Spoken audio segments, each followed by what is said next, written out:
All right everyone, सभी लोग का स्वागत है और एक एमवी 3.0 पर। तो लास्ट एपिसोड में तुम लोगों ने देखा होगा कि किस तरीके से ड्रैनवी अपने साथियों को लेकर और लूकस के साथ मिलकर एकेडमी की बैंड बजा देता है। ज़्यादातर लोग जैसे कि दियोडोर और डोराड्रिया और बाकी के कुछ लोग मर जाते हैं और काफ़ी सारे लोग तो इंजर्ड भी हो जाते हैं। कोई भी दुश्मनों को रोक ही नहीं पा रहा होता है। इलाइजा कोशिश तो करता है पर इलाइजा को ड्रैनवी ले ही जाता है पकड़कर। दूसरी तरफ अब अर्थर आ जाता है सभी लोगों को बचाने के लिए और वो सभी को बचा भी देता है लूकस को काफ़ी बेरहम तरीके से मार के। पर अब फिर वहाँ पर बैरोन आ जाता है जो कि अपनी भाई की यानी कि लूकस की हालत देखकर अर्थर से काफ़ी गुस्सा हो जाता है और अब वो उसके ऊपर हमला करने वाला होता है। पर बैरोन के बाकी के साथी उसे रोक लेते हैं और अब वो लोग अर्थर को कैप्चर कर लेते हैं एकेडमी के ऊपर वायलेंस करने के लिए। जिसके बाद अर्थर को ये पनिशमेंट मिलती है कि वो एक मेज नहीं रहेगा और उसके माना कोर को भी अभी के लिए बंद कर दिया जाएगा और बाकी का जो डिसीजन है वो काउंसिल लेने वाली है। इसके बाद अब वो जो लेंस होते हैं यानी कि ऑलफ्रेड और वेरे वो अर्थर को अब काउंसिल में ले आते हैं। यहाँ पर वो लोग डिसाइड करने वाले हैं कि अर्थर के साथ वो लोग क्या करेंगे। तो चलो फिर अब बिना टाइम वेस्ट करे हम लोग इस एपिसोड को शुरू करते हैं। आगे बढ़ने से पहले अगर तुम लोग इस चैनल पर नए हो और तुम लोगों ने अभी तक सब्सक्राइब नहीं कर रखा है तो सब्सक्राइब कर देना। अर्थर अब देखता है कि काउंसिल रूम के अंदर वहाँ पर इंसानों के राजा रानी है, डुआफ के राजा रानी है और वहाँ पर एल्फ के भी राजा रानी हैं। वहीं अब अर्थर को यहाँ पर लाने के बाद वेरे उन सभी से कहती है कि आपने जैसे ऑर्डर्स दिए थे हमने उन्हें फॉलो किया और हम लोग अर्थर को यहाँ पर लेकर आ गए हैं। वहीं अर्थर अब उन लोगों को बाव करने लगता है जो देखकर डुआफ का राजा गुस्से में आ जाता है और कहता है कि तुम्हारी हिम्मत कैसे हुई, तुम्हें क्या लगता है कि तुम्हारी औकात एक लेंस के बराबर की है, तुम्हें तो हमारे सामने घुटनों पर आ जाना चाहिए और नीचे बैठ जाना चाहिए। वहीं अर्थर उसे बिल्कुल भी भाव ही नहीं देता है। वो कहता है कि राजा माफ़ करना पर मैं काफ़ी ज़्यादा अनएजुकेटेड हूँ, मुझे नहीं सिखाया गया है कि आखिर रॉयल्टी और नोबिलिटी को अच्छे से रिस्पेक्ट कैसे दी जाती है। दूसरी तरफ ब्लेन अब डवाफ के राजा को शांत करता है और कहता है कि बस करो, ये लोग काफ़ी लंबी जर्नी करके आए हैं तो इन्हें आराम करने दो। ऐसा बोलकर अब ब्लेन अब वेरे से कहता है कि अर्थर को अब फ्री कर दो यानी कि उसके हाथों से हैंडकफ को हटा दो। तो अब वेरे भी अब उसके हाथ से हथकड़ी को हटा देती है। जिसके बाद अब बल्डुइन अब अर्थर से कहने लगता है कि शुरू करने से पहले मैं तुम्हारा शुक्रिया करना चाहता हूँ, एक राजा होने के तौर पर नहीं बल्कि एक फादर होने के तौर पर। तुमने हमारी बेटी टेसिया को बचाया, इसके लिए शुक्रिया। वो ये सब बोल ही रहा होता है। ये देखकर डवाफ के राजा फिर से गुस्से में आ जाते हैं। वो अब अल्डुइन से कहने लगते हैं कि हम लोग इस कॉन्टिनेंट के लीडर्स हैं, ना कि यहाँ पर किसी के फादर हैं। डवाफ के राजा और रानी दोनों ही अर्थर के बारे में बुरा भला बोलने लगते हैं। वो कहने लगते हैं कि अर्थर ने अपने ही क्लासमेट के साथ काफी बुरा बिहेव किया और उसे मार दिया। वो यहाँ पर लूकस की बात कर रहे हैं। वो लोग अब कहते हैं कि हमें अर्थर का शुक्रिया करने की कोई भी जरूरत नहीं है। डॉसिड यानी कि डवाफ का राजा अब कहने लगता है कि तुम लोग भूल गए हो कि आखिर अर्थर ने क्या क्राइम किया है। अर्थर ने लूकस के दोनों पैरों को कुचल दिया, उसके हाथ को कुचल दिया। अर्थर ने लूकस के साथ बहुत बुरा किया। यह सुनकर अल्डुइन और मेरियल उसे शांत कराते हैं और कहते हैं कि हाँ, हमें पता है कि अर्थर ने ये गुनाह किया है, पर फिर भी हम लोग इस बात को इग्नोर नहीं कर सकते हैं कि अर्थर ने जायरस एकेडमी के स्टूडेंट्स को भी बचाया है। तो अब डॉसिड कहता है कि हाँ, मुझे पता है कि इस अर्थर ने पूरे स्कूल को बचाया है, पर सिर्फ इसी कारण से ही हम लोग इसके क्राइम को इग्नोर नहीं कर सकते हैं। मुझे पक्का पता है कि इसने इस मौके को एक एक्सक्यूज के तौर पर यूज किया लूकस से बदला लेने के लिए। यह सुनकर अल्डुइन कहता है कि इसका मतलब तुम ये कह रहे हो कि अर्थर इतनी खतरनाक सिचुएशन में सिर्फ बदला लेने के लिए गया था। भले तुम ऐसा कह रहे हो पर फिर भी तुम्हारे पास कोई भी एविडेंस नहीं है ये सच प्रूव करने के लिए। दूसरी तरफ इस चीज के प्रूफ जरूर मौजूद हैं कि अर्थर ने वहाँ के सभी बच्चों को बचाया है। जिस पर अब डवाफ की रानी यानी कि ग्लोडेरा कहती है कि इसीलिए ही मैं ये सजेस्ट कर रही हूँ कि हम लोग अर्थर को मारेंगे नहीं, हम बस एक काम करेंगे, हम इसे वापस से एक मेज नहीं बनने देंगे। ये सुनकर डॉसिड अपनी वाइफ से कहता है कि हाँ, तुमने एक काफी अच्छा डिसीजन लिया है। अर्थर काफी खतरनाक है, क्या पता किसी दिन वो और उसका ड्रैगन साथ ही मिलकर हमारे दुश्मन बन गए तो। ये सुनकर अल्डुइन और मेरियल उसे कहने लगते हैं कि तुम ये सब कुछ बकवास कर रहे हो। वहीं पर अब मेरियल देखती है कि ब्लेन और प्रिसिला वो दोनों आराम से बैठे होते हैं, इसलिए मेरियल उनसे कहती है कि तुम्हारे क्या राय है इन सभी बातों पर। तो प्रिसिला कहती है कि अगर पेरेंट्स के तौर पर देखा जाए तो मैं और मेरे हस्बैंड ने ये एग्री किया है बिल्कुल तुम्हारी तरह ही कि अर्थर की वजह से ही हमारे बच्चे सेफ हैं। जिस पर ब्लेन कहता है कि हाँ, लेकिन हम लोग जो भी अपने एक्शंस है वो एक पेरेंट्स के तौर पर नहीं ले सकते हैं, हमें एक लीडर के तौर पर होकर एक्शन लेने होंगे। हम सिर्फ अपने लिए ही नहीं बल्कि पूरे कॉन्टिनेंट के बारे में ही सोचेंगे। ये सुनकर अर्जुन को गुस्सा आ जाता है। वो अब कहता है कि इसका मतलब तुम्हारे कहने का ये मतलब है कि हम लोग अर्थ को एक मेज नहीं बनने दें और फिर उसके ड्रैगन को हम लोग मार दें। तो मैंने लगता है कि अगर हम लोग ऐसा करेंगे तो फ्यूचर में अर्थ अपने गुस्से को कंट्रोल नहीं कर पाएगा और वो बाद में हमसे बदला ले लेगा। अर्जुन ये बात काफी चिल्लाकर कहता है, जो देखकर डॉसिड को गुस्सा आ जाता है और वो कहता है कि अर्जुन अपनी आवाज नीचे करके बात कर। ये मत समझ कि तू हमारे लेवल का है। क्या तुझे मेरे को याद दिलाना पड़ेगा कि तेरा एक लेंस ऑलरेडी मर चुका है। ये सुनकर बाकी के लोग भी अब डॉसिड से गुस्सा हो जाते हैं और कहते हैं कि आखिर तुम ऐसा कैसे कह सकते हो। तो डॉसिड कहता है कि तुम्हें नहीं पता है क्या, हमारे कॉन्टिनेंट पर वॉर होने वाली है। इस तरीके से हम लोग अपने लेंस को खोएंगे तो हमारा ही नुकसान है। वो लोग अब आपस में बात कर रहे होते हैं। इतने में ही अर्थर कहता है कि क्या मैं कुछ बोल सकता हूँ। तो डॉसिड गुस्से में आ जाता है और कहता है कि चुप रह लड़के, जब तुझसे बोला जाए तभी बात कर। तू जो कुछ भी कहेगा मैं तेरी बात बिल्कुल भी नहीं सुनूंगा। ये सुनकर अर्थर कहता है कि अगर मैं यहाँ पर रहूंगा और मुझे परमिशन ही नहीं दी जाएगी कुछ भी बोलने की तो मेरा यहाँ पर रहना पॉइंटलेस है। जो सुनकर ग्लोडेरा कहती, हाँ अर्थर जैसे एक प्रिजनर को यहाँ पर रहना ही नहीं चाहिए और फिर जाकर इसे जेल के अंदर बंद कर दो और इसके पेट को भी एक वॉल्ट के अंदर बंद कर दो। जो सुनकर अर्जुन गुस्से में आ जाता है और कहता है कि सिर्फ तुम ही लोग इस तरीके से डिसीजन नहीं ले सकते हो। तो डॉसिड भी अब कहता है कि अपनी जगह पर रहे। लगता है तुझे फिर से याद दिलाना पड़ेगा कि तेरे पास लड़ने के लिए सिर्फ एक ही लेंस बचा है, तो ज्यादा बकबक मत कर। तो अब अर्जुन को भी शांत होना पड़ता है, जिसके बाद वो लोग वापिस से अर्थर को अब बंदी बनाकर जेल की तरफ लेकर जाने लगते हैं। जाते ही अर्थर अब सोच रहा होता है कि केथलीन और कर्टिस के फादर और जो मदर हैं वो तो किसी की भी साइड नहीं ले रहे हैं। अच्छी बात यह है कि सिल्वी काफी ज्यादा थकी हुई है, तो उसे पता नहीं है कि यहाँ पर क्या हो रहा है। क्या मेरे पास और कोई भी चॉइस नहीं बची है? क्या मुझे सही में अर्जुन और मेरियल पर ही भरोसा करना होगा जिससे कि वो मुझे और सिल्वी को यहाँ से सेफली निकाल पाए। अगले सीन में हम लोग अब देखते हैं कि ओलफिड अब आकर अर्थर को वहाँ जेल में लॉक कर देता है और कहता है कि हम समय से समय आते रहेंगे तुमसे मिलने के लिए। इसके बाद वो लोग अब वहाँ से चले जाते हैं। अर्थर भी अब कहने लगता है कि यहाँ तो काफी ज्यादा सन्नाटा है। जैसे वो ये बात बोलता है तभी अचानक से अर्थर को अब सिंथिया की आवाज सुनाई देती है। इसका मतलब है कि सिंथिया को भी इसी जेल के अंदर बंद कर रखा है। अर्थर अब सिंथिया से बात करता है और अब उसे पता चलता है कि सिंथिया इस जेल के अंदर काफी समय से बंद है, यानी कि काफी दिनों से बंद है। और जो जायरस एकेडमी के ऊपर जो अटैक हुआ है उसके बारे में भी सिंथिया को नहीं बताया गया है। अर्थर अब उसे सारी कुछ बातें बता भी देता है कि किस तरीके से स्कूल के ऊपर अटैक हुआ, पर अर्थर को ये समझ नहीं आया है कि आखिरकार सिंथिया को इस तरीके से जेल में क्यों बंद किया गया है। अर्थर से सारी बातें सुनने के बाद अब सिंथिया अर्थर से कहती है कि शुक्रिया मुझे इन सभी चीज़ों के बारे में बताने के लिए, और माफ़ करना कि तुम्हें इन सभी चीज़ों से डील करना पड़ रहा है। वैसे क्या तुम मुझे बता सकते हो कि लड़ते समय लूकस कैसा लग रहा था? तो अर्थर कहता है कि लूकस ने भी वही सेम दवाई ले रखी थी जो कि स्कूल में बाकी सभी कुछ स्टूडेंट्स ने ले रखी थी, वो पागल बनने के लिए। पर लूकस थोड़ा अलग था, वो मार्कस की तरह नहीं था, क्योंकि जो लूकस था वो काफी ज्यादा पावरफुल था पर वो अपने होश में था, मतलब उसे पता था कि वो सब क्या कर रहा है। जो सुनकर सिंथिया कहती है कि अच्छा ऐसी बात है क्या तुम मुझे ये बता सकते हो कि जो लूकस का लीडर था वो कैसे दिखता था? तो अर्थर कहता है कि उसके बारे में मुझे नहीं पता, क्योंकि जब मैं वहां पर पहुंचा था तो वो वहां से ऑलरेडी जा चुका था। ये सब कुछ अब सिंथिया सुनकर कहती है कि अब मुझे समझ आ गया है कि क्या हो रहा है। ये सब कुछ होने तो वाला था पर मुझे नहीं पता था कि ये सब कुछ इतना जल्दी हो जाएगा, जितना मैंने एक्सपेक्ट भी नहीं किया था। वो लोग अपने प्लान को काफी जल्दी एक्शन में ला रहे हैं। ये सुनकर अर्थर अब उसे कहता है क्या तुम्हें पता है कि इन सब के पीछे किसका हाथ है? आखिर वो लोग कौन हैं? पर अब सिंथिया अर्थर को कुछ भी नहीं बताती है। ये सब कुछ अब देखकर अर्थर कहता है कि तुम्हारा इस तरीके से शांत रहना मुझे थोड़ा बहुत तुम पर ही शक ला रहा है। मैं होप कर रहा हूँ कि डायरेक्टर जैसा मैं सोच रहा हूँ वैसा नहीं हो। जिस पर सिंथिया कहने लगती है कि अब मैं डायरेक्टर भी नहीं हूँ, काउंसिल बस मुझे यूज कर रहा है मेरे ऊपर झूठे इल्जाम लगाकर मुझे पनिशमेंट देने के लिए।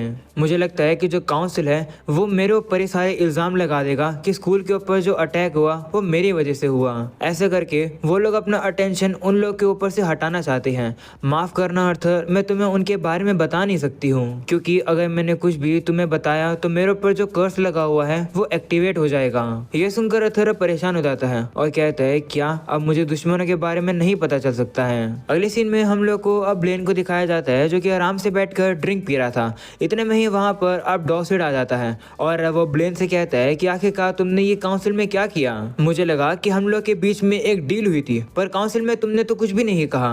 तो ब्लेन कहता है कि हाँ चिंता मत करो, मुझे हमारे डील के बारे में याद है, तुम चिंता मत करो, मेरी और मेरी वाइफ के वोट तुम्हारे लिए ही रहेंगे। पर मैं सिंपली ऐसे एक लड़के के ऊपर झूठे इल्ज़ाम नहीं लगा सकता हूँ जिसने मेरे इस पूरे कॉन्टिनेंट को बचाया है और साथ में मेरे बच्चों को भी बचाया है। जिस पर डॉसेड कहता है कि अगर तुम मेरे को ज्वाइन नहीं करोगे तो ये फ्यूचर का जनरेशन बचेगी ही नहीं, ये कॉन्टिनेंट ही नहीं बचेगा अगर तुम मुझे ज्वाइन नहीं करोगे। तो अगर तुम सही में चाहते हो कि इस कॉन्टिनेंट का फ्यूचर बचे तो अर्थ और उसकी बॉन्ड यानी कि सिल्वी को उस बंदे के पास वापस जाना होगा। यही तो हम लोगों ने डील करी थी। तो ब्लेन कहता है कि हाँ मुझे याद है, उस बंदे के साथ हमने जो प्रॉमिस किया था वो मुझे प्रॉमिस अच्छे से याद है, तुम्हें बार बार बताने की जरूरत नहीं है। तुझे पता तो है ना कि ऐसा करके तू और मैं हम लोग हमारे पूरे कॉन्टिनेंट को धोखा दे रहे हैं। तो डॉसेड कहता है कि इसमें धोखे वाली क्या बात आई, अगर हम लोग उस बंदे की बात नहीं मानेंगे तो ये पूरा कॉन्टिनेंट तो वैसे ही तबाह हो जाएगा, इसलिए हमें उस बंदे की बात माननी ही होगी। ये सुनकर ब्लेन कहता है कि तुम भले ही कुछ भी कह लो,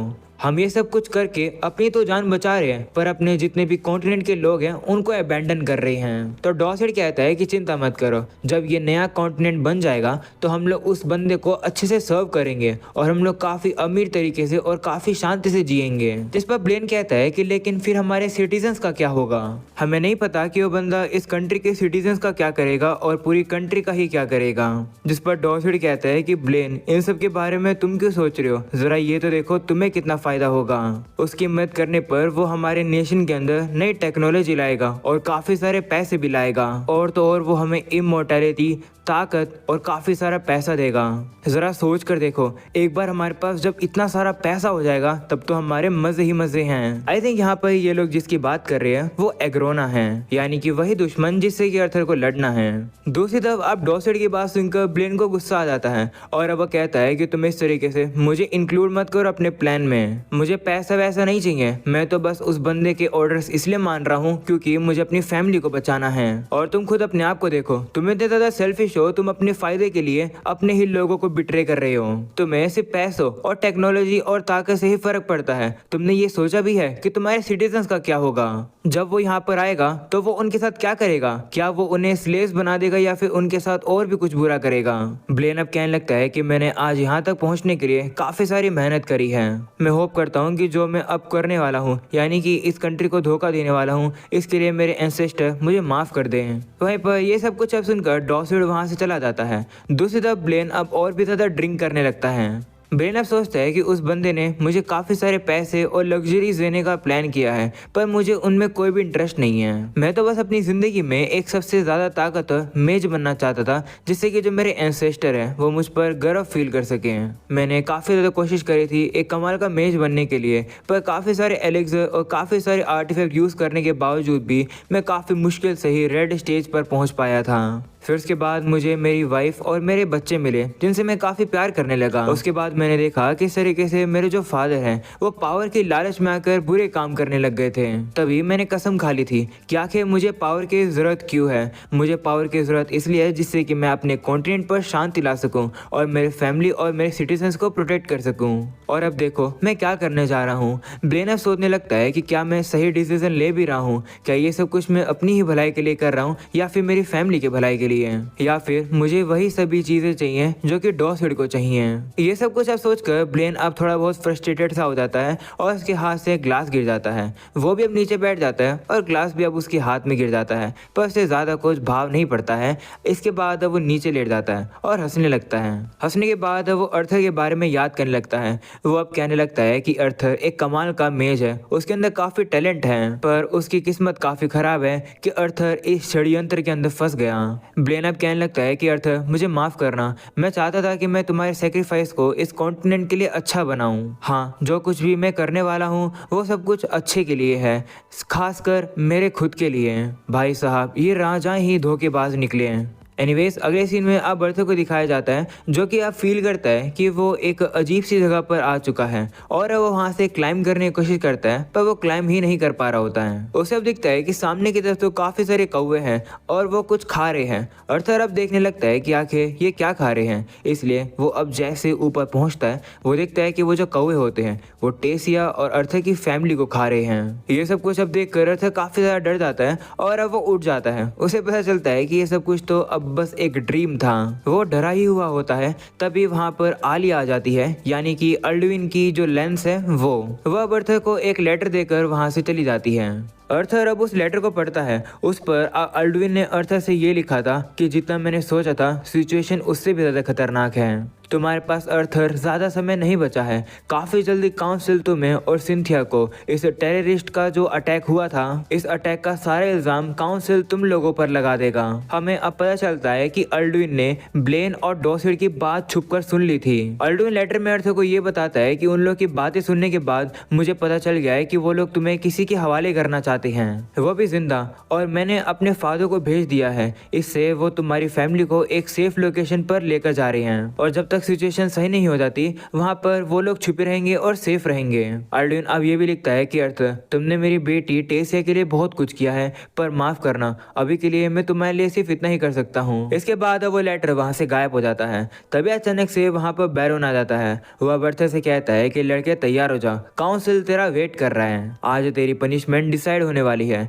इसके बाद अब अर्थर भी अब बैरोन के साथ वहां पर चला जाता है। अभी तक उन लोग को अंदर जाने का बुलावा नहीं आया है, इसलिए वो लोग बाहर ही वेट कर रहे हैं। दूसरी तरफ बैरोन अब अर्थर से कहने लगता है कि मैं तुम्हारी पनिशमेंट का वेट कर रहा हूँ, क्योंकि जब तुम जेल में हो जाओगे तो मैं तुम्हारी फैमिली का वही हाल करूंगा जो कि तुमने मेरे भाई लूकस का करा है। ये सुनकर अर्थर कहता है कि तुम्हें पता है ना कि मैं 13 साल का लड़का हूँ और तुम मुझे इस तरीके से धमकी दे रहे हो। ये सुनकर बैरोन को गुस्सा आ जाता है और वो अर्थर का कॉलर पकड़ लेता है और अब उससे कहता है कि मुझे लगता कि लड़के तुझे समझ आ रहा है कि आखिर सिचुएशन क्या है। जिस पर अर्थर उसका मजाक उड़ाने लगता है। वो कहता है हाँ मुझे समझ आ रहा है कि यहाँ क्या हो रहा है। तुम जैसा एक कमाल का लेंस एक इनोसेंट फैमिली को धमकी दे रहा है और उस पागल भाई के लिए बदला लेना चाहता है जिसने इनोसेंट स्टूडेंट्स को मारा। तुम्हें पता तो है ना, सबसे पहले उसी ने अटैक किया था, वो उसी ने ही काफी सारे स्टूडेंट्स को मारा था। उसने खुद चूज किया था इस डार्क साइड में जाने के लिए। वहीं ये सब कुछ अब बैरोन सुन ही नहीं पाता है। वो गुस्से में अर्थर को दूर फेंक देता है। अर्थर जैसे गिर जाता है उसे अब गेट के थ्रू आवाज आती है जहाँ पर काउंसिल जो होती है वो सिंथिया की पनिशमेंट डिसाइड कर लेती है। अर्थर सुनता है कि सिंथिया ने कोई भी जवाब नहीं दिया, मतलब वो काउंसिल को दुश्मनों के बारे में कुछ भी बताने के लिए तैयार नहीं है, इसलिए काउंसिल अब उसे पनिशमेंट दे देते हैं। और उसकी जो पनिशमेंट है वो ये है कि उसे पब्लिकली यानी कि लोगों के सामने मार दिया जाएगा। ये सुनकर अब अर्थर काफी ज्यादा शौक हो जाता है। वहीं सिंथिया को अब वहां से लेकर जाया जा रहा होता है और वो काफी उदास लग रही होती है, जिसे देखकर तो अब अर्थर भी काफी उदास हो जाता है। इसके बाद अब अर्थर भी अब काउंसिल रूम में जाता है जहाँ पर अब उसकी फाइनल पनिशमेंट डिसाइड होगी। डॉसिड अब अर्थर से कहने लगता है कि लड़के ये देख ले, काउंसिल कितना ज्यादा बेरहम नहीं है, तेरे एक्शंस इतने बेकार थे, हम तुम्हें मार देते, पर क्योंकि अभी सरकमस्टांस यानी कि सिचुएशन अभी अलग है, हमने देखा कि तेरे जो एक्शंस हैं वो थोड़े बहुत अच्छे हैं, यानी कि तूने लोगों को अच्छे फायदे के लिए बचाया, पर फिर भी तुझे पनिशमेंट तो मिलेगी ही। तेरी पनिशमेंट ये होगी कि अर्थर तुझे एक मेज नहीं बनाया जाएगा, मतलब तू कभी भी मेज नहीं बन पाएगा, तेरा मेज का टाइटल हमेशा के लिए छीन लिया जाता है। और उसके बाद तेरे साथ क्या होगा वो हम लोग बाद में डिसाइड करेंगे, तब तक के लिए तुझे फिर से जेल के अंदर रखा जाएगा। ये सुनकर अर्थर कहता है कि क्या मुझे तब तक के लिए जेल में रखा जाएगा, इसका मतलब क्या है? तो अर्थर कहता है कि उस इंसिडेंट में जितनी भी फैमिली इन्वॉल्व थी हम थोड़े समय के लिए उन्हें मॉनिटर करेंगे, और जब वो लोग इस इंसिडेंट के बारे में यानी कि उस अटैक के इंसिडेंट के बारे में जब भूलना शुरू कर देंगे तब हम तुम्हें छोड़ देंगे। तुम बस ऐसे मान सकते हो कि तुम्हें जेल में नहीं रखा जा रहा है, बल्कि तुम्हें बस डिटेन किया जा रहा है तब तक जब तक लोगों के दिमाग से वो सारे इंसिडेंट गायब नहीं हो जाता।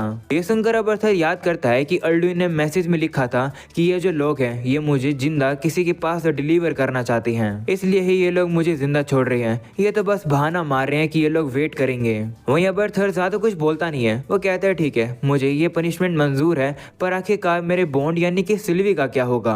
ये सुनकर ग्लोडेरा अब गुस्सा हो जाती है और कहती है कि तुम्हारी हिम्मत कैसे हुई ये कहने की, हम लोग इतने ज्यादा दयालु हैं, हम तुम्हें जिंदा छोड़ रहे हैं और तुम्हारी हिम्मत कैसे हुई? शुक्रिया बोलने की जगह तुम अपने बॉन्ड के बारे में पूछ रहे हो। दूसरी तरफ अल्डविन अब अर्थर से कहता है कि तुम अब एक मेज नहीं हो, इसका ये मतलब है कि तुम्हारे पास अब कोई भी हक नहीं है अपने साथ बॉन्ड को रखने का, मतलब अब तुम अपने बॉन्ड को यानी कि सिल्वी को अब अपने साथ कभी नहीं रख सकते हो। ये सुनकर अर्थर को थोड़ा बहुत गुस्सा आता है, पर वो ज्यादा कुछ करता नहीं है। वो कहता है ठीक है मैं समझ गया। दूसरी तरफ डॉसिड अब अर्थर से कहता है कि लड़के चिंता मत कर, तेरा जो पेट सिल्वी है वो अच्छे हाथों में ही जाएगा। काउंसिल को पता है कि तेरा जो क्रिएचर है उसे एक पावरफुल मेज की जरूरत है, तो चिंता मत कर, हम उसके लिए एक मेज ढूंढ लेंगे। जिसके बाद ब्लेन अब बैरोन से कहता है कि अर्थर को जेल में वापस से ले जाओ और उसके हाथ पर हैंडकफ बांधे रखना। तो ब्लेन भी अब अर्थर को लेकर जाने लगता है। दूसरी तरफ अब अर्थर को भी पता चल जाता है कि जो कर्टिस के फादर है यानी कि ब्लेन और जो ड्वार्फ के राजा और रानी हैं वो लोग विट्रिया की मदद कर रहे हैं। अगले सीन में बैरन अब धक्के मार के अर्थर को अब जेल के अंदर बंद कर देता है और वहां से चला जाता है। अंदर आने के बाद अब अर्थर को पता चल जाता है कि यहाँ पर ऑलरेडी विजडम खड़ा है, तो वो उसे अब बाहर आने के लिए कहता है। ये सुनकर विजडम भी हैरान हो जाता है कि अर्थर को ऑलरेडी पता है कि विजडम यहाँ पर है। हम लोग अब देखते हैं कि विजडम तो ऑलरेडी सिल्वी को यहाँ सेफली लेकर आ चुका है। अगले सीन में हम लोग अब देखते हैं कि हरामी, ग्लोडेरा और डोसिड दोनों अब पार्टी कर रहे हैं। डोसिड काफी खुश होकर ग्लोडेरा से कहता है कि जरा सोचो कितने कमाल कमाल के चेंजेस आने वाले हैं। हमने हमारे लोगों के साथ मिलकर ये चूज किया है कि हम लोग इस कॉन्टिनेंट को लीड करेंगे उस बंदे के साथ मिलकर, यानी कि विट्रिया के लीडर एग्रोना के साथ मिलकर। तो अब ग्लोडेरा भी पूछने लगती है कि क्या सही में वो काफी ताकतवर है, जिस पर डोसिड कहता है कि हाँ, जब मैं लड़ा करता था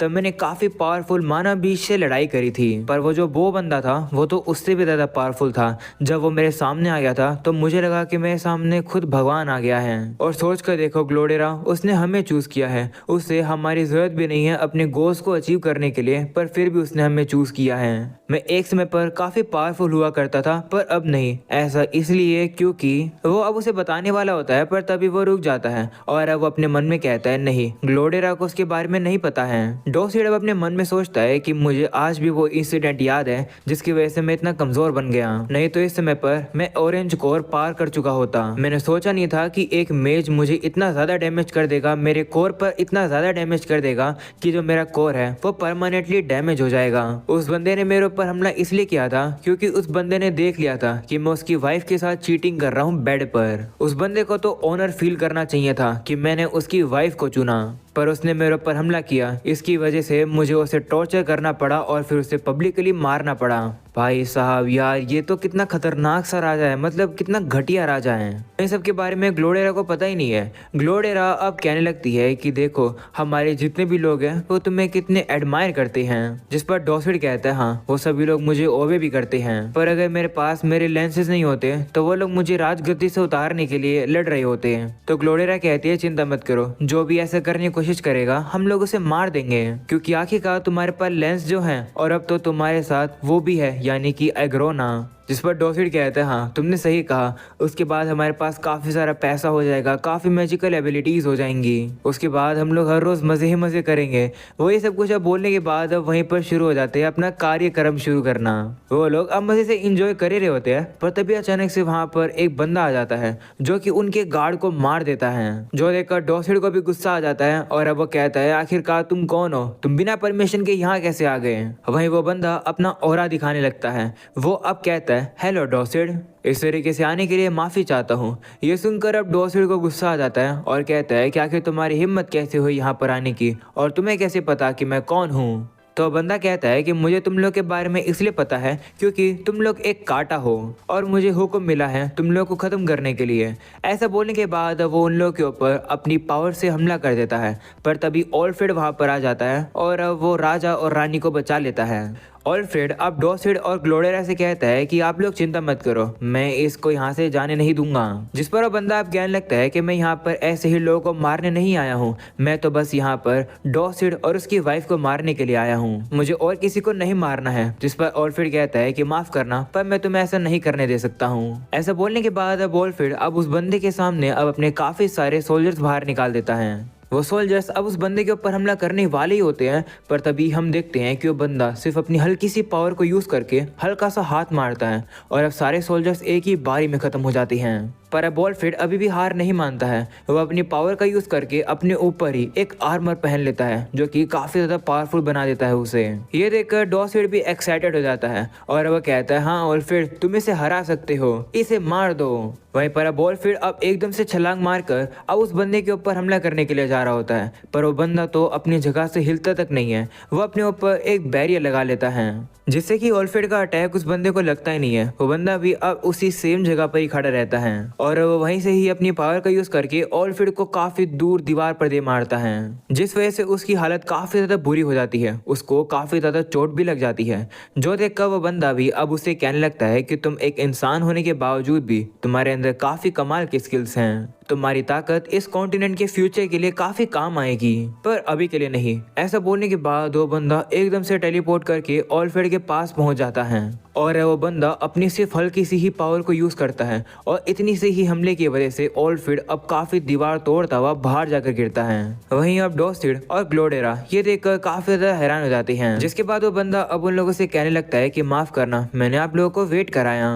ऐसे बोलकर अब वो उन लोग के ऊपर हमला करने वाला होता है, पर तभी वहां पर मीका आ जाती है। और तुम लोग को अगर याद ना हो तो मीका भी एक लेंस है। हम देखते हैं कि मीका का वेपन काफी ज्यादा बड़ा हो जाता है, उसके ऊपर काफी सारे कांटे भी होते हैं और वो पीछे से आकर उस बंदे के ऊपर हमला करने वाली होती है और हमला कर भी देती है, पर वो बंदा इजिली से उसके अटैक को डॉज कर लेता है। मीका अब राजा और रानी से कहती है कि माफ करना, मैं लेट आई, चिंता मत करो, मैं इस बंदे को संभाल लूंगी। ऐसा बोलकर अब वो उस बंदे के ऊपर फिर से अपना हमला कर देती है, साथ में वो ग्रेविटी मैनिपुलेशन भी यूज कर रही होती है। पर अब मीका ये नोटिस करती है कि वो बंदा जो है वो टेलीपोर्ट करके एकदम से उसके पीछे आ जाता है, जबकि मीका ने उस बंदे के ऊपर ग्रेविटी मैजिक को यूज कर रखा है, जिसकी वजह से उस बंदे का वेट 4 गुना ज्यादा बढ़ गया होगा। पर फिर भी वो बंदा काफी ज्यादा इजी हिल पा रहा है। ये देखकर मीका काफी हैरान हो जाती है और कहती है कि ऐसा कैसे हो सकता है। वहीं वो बंदा अब उसे कहने लगता है कि क्या तुम्हारी यही लिमिट है, जिस पर मीका कहती है नहीं। ऐसा बोलकर अब वो फिर से एक काफी खतरनाक हमले को अब उस बंदे को मारने वाली होती है, पर वो बंदा फिर से अपनी हल्की सी ही पावर का यूज करके मीका को काफी ज्यादा दूर उड़ा देता है। ये देखने के बाद अब डॉसिड काफी ज्यादा घबरा जाता है। वो कहता है कि मुझे लगा ही था कि मीका इसे हरा नहीं पाएगी, मैं यहाँ मर नहीं सकता हूँ। वहीं ग्लोडेरा को अब गुस्सा आ जाता है। वो अब उस बंदे से कहती है कि तुम्हें नहीं पता कि आखिरकार तुम किससे पंगा ले रहे हो। मेरे हस्बैंड एग्रोना के राइट हैंड मैन बनने वाले हैं, वो तुमसे नहीं हारेंगे। पर हम लोग अब देखते हैं कि डॉसिड तो घबरा जाता है और अपनी वाइफ से कहता है कि नीचे बैठ जाए इसके सामने, और अब वो दोनों ही भीख मांगने लगते हैं और कहते हैं कि हमें छोड़ दो। दूसरी तरफ वो बंदा कहता है कि इस दुनिया के अंदर कोई भी भगवान नहीं है, सिर्फ असुरा ही एग्जिस्ट करते हैं। वहीं डॉसिड कहता है कि प्लीज बस मुझे इस बार छोड़ दो, मैं तुम्हारे कहने पर कुछ भी करूंगा। ये देखकर वो बंदा भी अब उन लोगों का मजाक उड़ाने लगता है और कहता है कि एग्रोना ने तो काफी बेकार से लोगों को अपना साथी बनाया है। जिस पर अब डॉसिड कहता है कि माफ कर दो, मैं तो कभी भी उससे मिला भी नहीं, उसने अचानक से आकर मुझे धमकी दी, मैं कुछ भी करने के लिए तैयार हूँ, पर प्लीज मुझे छोड़ दो। तो बंदा कहता है ठीक है, अगर ऐसी बात है तो अपने लेंसेज को रिलीज कर दो, यानी कि आगे से वो तुम्हारे लेंसेज नहीं रहेंगे। ये सुनकर डॉसिड काफी हैरान हो जाता है और कहता है क्या। इस पर अब वो बंदा उसे काफी गुस्से में देखने लगता है और कहता है क्या हुआ, तुम ये नहीं कर सकते हो। वहीं डॉसिड अपनी जान को बचाने के लिए अब उस लेंसेज वाले उस रिचुअल को हटा देता है, यानी कि मीका और ऑलफ्रेड अब डॉसिड के लेंस नहीं हैं। ऐसा करके डॉसिड अब उस बंदे से कहता है कि मैंने तुम्हारे कहने पर सब कुछ किया, अब प्लीज मुझे छोड़ दो।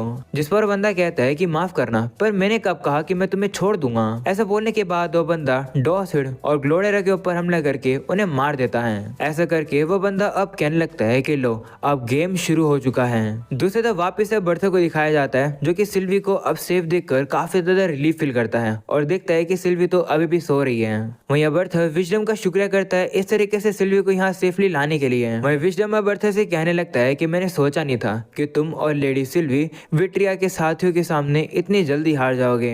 मानना पड़ेगा तुम्हारे एक्शंस काफी कमाल के थे एकेडमी को बचाने के लिए, पर तुम्हें सबसे पहले अपनी और सिल्वी की सेफ्टी देखनी चाहिए थी। तो अर्थ कहता है कि लेकिन एकेडमी के अंदर मुझे ऐसे लोगों की जान बचानी थी जिनकी जान मुझसे भी ज्यादा इंपॉर्टेंट थी। तो विजडम पूछता है कि क्या तुम यहाँ टेसिया की बात कर रहे हो, जिस पर अर्थ कहता है नहीं, मैं यहाँ पर सिर्फ टेसिया की नहीं बल्कि डिसिप्लिनरी कमेटी और मेरे बेस्ट फ्रेंड की बात कर रहा हूँ। तो विजडम कहता है कि चलो छोड़ो, जो हो गया है सो हो गया है। मुझे बस एक बात समझ नहीं आ रही है कि आखिरकार दुश्मन तुम्हारे दोस्त इलाइजा को अपने साथ क्यों ले गया। तो अर्थर कहता है कि ये तो मुझे भी नहीं पता, पर अब क्योंकि तुम मुझे यहाँ से बाहर निकाल दोगे, मैं जल्दी से जाऊंगा और ये ढूंढूंगा कि आखिर इलाइजा कहाँ पर है और वह कैसा है। तो विजडम कहता है कि लेकिन तुम फिर उसके बाद क्या करोगे, क्या तुम्हारे पास कोई प्लान है? क्या तुम्हारे पास कोई प्लान है? हमारी इन्वेस्टिगेशन से हमें पता चला है कि वो लोग उसे वापस ले गए हैं। तो अर्थर पूछता है कि वो उसे कहाँ लेकर गए हैं। तो विजडम बताता है कि वो उसे अल्क्रिया लेके गए हैं, यानी कि वही दूसरे कॉन्टिनेंट में। ये सुनकर अर्थर अब काफी ज्यादा फ्रस्ट्रेटेड हो जाता है। दूसरी तरफ विजडम उससे कहने लगता है कि तुम यहाँ से खुद को बचा नहीं पा रहे हो और तुम सबसे पहले जाकर इलाइजा को बचाना चाहते हो। ये एक ऐसा मिशन है जिसमें तुम्हारी भी जान जा सकती है, तो क्या तुम फिर भी इस मिशन को करना चाहते हो? तो अर्थर कहता है कि मेरा मन कह रहा है कि इलाइजा अभी भी जिंदा है और अगर ऐसा है तो मुझे उसे बचाना है। तुम्हें देखकर लगता है कि तुम पूरा श्योर हो कि अगर मैं वहां पर जाऊंगा तो मैं काफी जल्द मर जाऊंगा, तो आखिरकार मैं क्या करूं? तो विजडम कहता है कि अच्छी बात यह है कि जो ड्रैनेवी है वो तुम्हारे आने से पहले ही चला गया था वहां से, वरना दिक्कत हो जाती, क्योंकि विट्रिया के लोगों के अंदर तुम्हें काफी ज्यादा इंटरेस्ट है। अगर उन लोगों ने तुम्हें देख लिया होता तो वो तुम्हें जिंदा पकड़ लेते हैं। अगर उन लोगों को पता चला कि तुम्हारे पास सिल्विया का बीस्ट विल है और साथ में ही सिल्वी तुम्हारी बॉन्ड है, तो फिर तो असुरास भी तुम्हें बचा नहीं पाएंगे। जिस पर अर्थर कहता है कि तो फिर मैं क्या करूं? क्या मैं इलाइजा पर गिव अप कर दूं? मैंने अल्डुइन से भी मदद मांगने की कोशिश करी, पर वो ज्यादा मदद नहीं कर सकता है, क्योंकि काउंसिल के जो लोग हैं वो विट्रिया के लोगों के साथ मिले हुए हैं, तो मेरे पास ज्यादा ऑप्शंस नहीं है करने के लिए। मैं अपनी फैमिली को भी ज्यादा समय के लिए नहीं छुपा सकता हूँ, लेंसिस उन्हें ढूंढ लेंगे, और ना ही मैं बीस्ट ग्लेड के अंदर छुप सकता हूँ, क्योंकि वहाँ के माना बीस्ट मुझे नहीं छोड़ेंगे। तो आखिरकार विजडम मुझे बताओ कि आखिर मैं करूँ क्या? जोसन का विजडम अब कहता है कि लगता है कि तुमने जेल में रहकर काफी ज्यादा सोचा है सिचुएशन के बारे में। तो अर्थर कहता है हाँ, जो ड्वार्फ है वो क्लोजली मिले हुए है विट्रिया के साथ, और जो ब्लेन है वो भी उन लोग के साइड है। ये सुनकर अब विजडम कहता है कि मैं तुमसे काफी इम्प्रेस हुआ कि तुम्हें ये सब ऑलरेडी पता चल गया।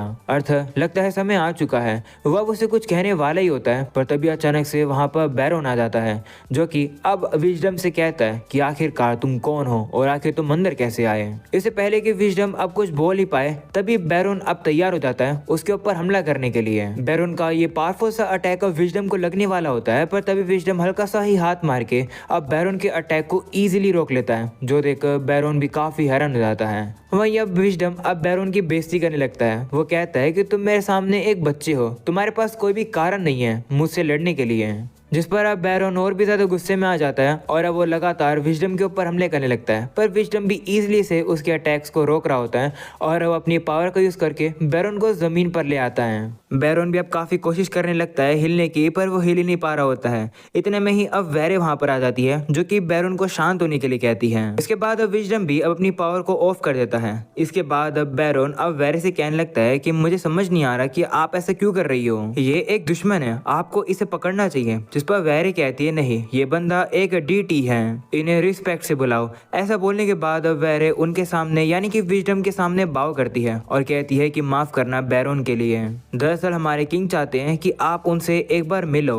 अगले सीन में अर्थर और विजडम वहां पर पहुंचते हैं। अर्थर देखता है कि वहां पर एल्फ के राजा, इंसानों के राजा, सिंथिया और साथ में वही बंदा है जिसने ड्वार्फ के राजा और रानी को मारा है। अर्थर अब आगे आने से घबरा रहा होता है, पर तभी विजडम उसे सहलाता है और कहता है चिंता मत करो। तो अब अर्थर भी आगे आता है। सभी लोग अब वहां पर बैठ जाते हैं। वहीं पर अब वही बंदा इस बार अपना इंट्रोडक्शन देता है। वो सभी लोग का सबसे पहले यहाँ पर स्वागत करता है और कहता है कि जिसको नहीं पता, मेरा नाम है अल्डीर। चलो मैं तुम्हें शॉर्ट में सारी बातें बता देता हूँ। दरअसल विजडम और मुझे यहाँ पर भेजा गया है इंसानों के सर्वाइवल के चांस को और बढ़ाने के लिए इस वॉर के अंदर, उस वॉर के अंदर जो कि तुम लोग की विट्रिया के साथ होगी। ये सुनकर सभी काफी हैरान हो जाते हैं। अल्डुइन भी अब कहने लगता है कि इसका मतलब जिस चीज का हमें डर था वो होने वाली है, यानी कि वॉर। तो अल्डीर कहता है हाँ, मैंने ऑलरेडी पहला कदम ले लिया है। मैंने सबसे पहले करप्टेड लोगों को खत्म कर दिया, यानी कि ड्वार्फ के राजा और रानी को। उन लोग के मैंने लेंसेस को भी फ्री कर दिया। उन लोग के लेंसेस अब मेरे कंट्रोल में हैं। ऐसा बोलकर अब वो ब्लेन की तरफ देखने लगता है और उसे इनडायरेक्टली कहने लगता है कि हम तुम्हारे एक्शंस को इग्नोर कर रहे हैं। होप करते हैं कि तुम फ्यूचर में कोई भी गलती नहीं करोगे। ये सुनकर ब्लेन अब डर जाता है। वो अब अल्डीर से कहने लगता है कि वैसे एक बात मैं कहना चाहता हूँ,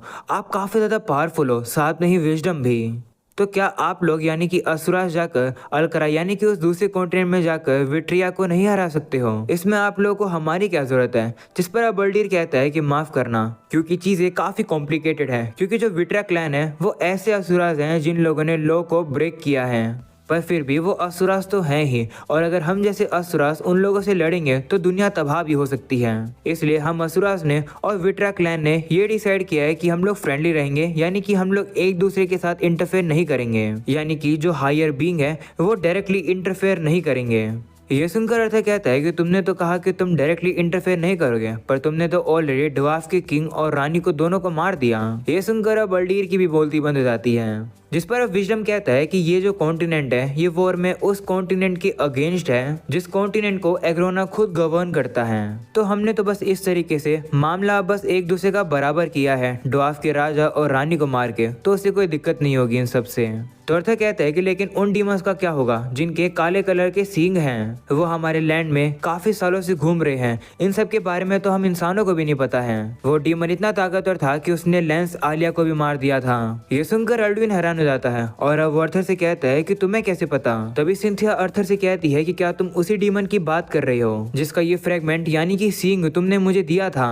जिस पर अर्थर कहता है हाँ। वहीं ये सब कुछ सारी बातें सुनने के बाद अल्डीर अब अर्थर से कहता है कि जितना मैंने तुम्हारे बारे में सुना था वो बिल्कुल सही है, तुम सही में कमाल के पर्सन हो। ऐसा बोलकर अब वो सभी को बताता है कि दरअसल इस कॉन्टिनेंट के अंदर जो लोग इन्वेड कर रहे हैं यानी कि वो डीमन जो है वो असुराज नहीं है, बल्कि एक समय पर वो कमजोर इंसान ही हुआ करते थे, पर काफी सारे एक्सपेरिमेंट्स करने के बाद वो लोग ऐसे बन गए। ये सुनकर मेरियल हैरान हो जाती है और कहती है कि क्या इसका मतलब ऐसे मॉन्स्टर्स एग्जिस्ट करते हैं जो कि असुराज भी नहीं है, पर फिर भी वो लोग इतने ताकतवर हैं कि वो लेंसेस को हरा सकते हैं। अगर ऐसा है तो क्या हम लोग के लिए जीतना पॉसिबल है भी? तो अल्डीर कहता है कि वो जो मॉन्स्टर्स हैं वो लिमिटेड हैं और वो एग्रोना के ट्रम्प कार्ड हैं इस वॉर के अंदर। और क्योंकि अब एग्रोना को पता चल चुका है कि मैंने भी तुम लोग को ज्वाइन कर लिया है, तो वो लोग उन डीमंस को बिना सोचे समझे नहीं भेजेंगे। तुम ऐसा कह सकते हो कि आने वाले वॉर के अंदर मैं तुम लोग का जनरल हूँ, क्योंकि असुरास भी इस कॉन्टिनेंट को बचाना चाहते हैं। दूसरी तरफ हम लोग को अब विजडम और अर्थर को दिखाया जाता है जो कि अलग ही कहीं जा रहे होते हैं। अर्थर अब विजडम से कहता है कि आखिर हम लोग कहाँ जा रहे हैं, तो मैं लगता कि हम लोग को मीटिंग में बैठे रहना चाहिए था। तो विजडम कहता है कि चिंता मत करो, अल्डीर काफी ज्यादा कैपेबल पर्सन है, वो वॉर की तैयारी अपने आप ही कर लेगा। हमारे पास वहाँ पर बैठे रहने का समय नहीं है, हमारे पास काफी कम समय है, क्योंकि इस समय पर हम लोग तुम्हारी फैमिली से मिलने के लिए जा रहे हैं, क्योंकि तुम्हें उन्हें गुड बाय करना होगा। जो सुनकर अर्थर कहता है क्या मुझे उन्हें गुड बाय करना होगा, लेकिन हम लोग जा कहाँ रहे हैं? तो विजडम कहता है कि इसके बारे में मैंने तुम्हें पहले भी बताया था, मैं तुम्हें और लेडी सिल्वी को वहाँ लेकर जा रहा हूँ जहाँ पर असुरास का घर है, यानी कि इपियोटस में, और वहीं पर ही तुम्हारी ट्रेनिंग होगी। ऑलराइट गाइस, अब इसी के साथ मैं इस एपिसोड को यहीं खत्म कर देता हूँ। आई होप कि तुम लोग को ये एपिसोड पसंद होगा, पसंद हो तो लाइक कर देना एंड चैनल को सब्सक्राइब कर देना, क्योंकि इसका जो अगला एपिसोड है वो काफी कमाल का है, क्योंकि अर्थर भाई फाइनली ट्रेनिंग पर जाने वाला है जहाँ पर वो काफी ताकतवर बनेगा। तो उस एपिसोड को बिल्कुल भी मिस मत करना, इसलिए फटाफट से चैनल को सब्सक्राइब करके ऑल नोटिफिकेशन यहाँ से ऑन कर दो। तो चलो फिर मैं मिलता हूँ तुम लोगों से नेक्स्ट वीडियो के अंदर, तब तक के लिए पीस आउट।